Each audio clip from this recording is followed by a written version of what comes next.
Akiaria na andiki a mohoro muikariri giti wa kiungano gia gutetera ihoto cia arimi nikio Pelam Kenya niwe Zakari Makanya ni oritie thirikari ndigetigire kaimana urimi wa irio cia muciarithanio kana GMO akiuga uyu ni ugwati munene ungitwara bururi hatikaini nene. We are aware of the dangers we in Kenya are exposing ourselves to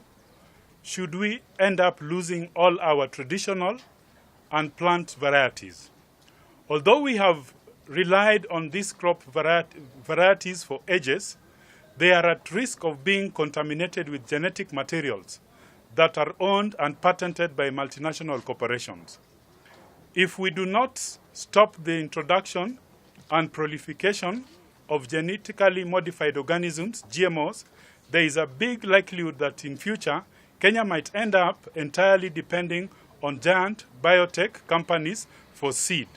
Oho, muikariri giti wa kiama giki wa hau kabere niwe Eliud Kihoro ni oritie thirikari itikire kuiga urimi kamuhari-ini ka mbere na yongerere kigina kiria kiheagwo ruhonge rwa urimi riria budget irathondekwo amu urimi ni umwe wa maria meguteithiriria thirikari kuiyukia ciraniro ciayo iria ni hamwe na kioneki kia muthamaki wa bururi Uhuru Kenyatta gia kuiyukia ituge inya nene nicio the big four. Agriculture ni kwende heo a budget akoro Kenyan government diraria na mweno we gacoke geko ni asaini nyamu itago Maputo Declaration yari capital Maputo Declaration is a meeting that was held in Mozambique na kurengi itago Marambo na masai na gati no muhaka maheanage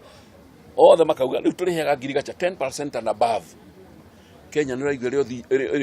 ona kone kihutuka ukiranio no heo noti tondu raheana 2.5 or 3.5.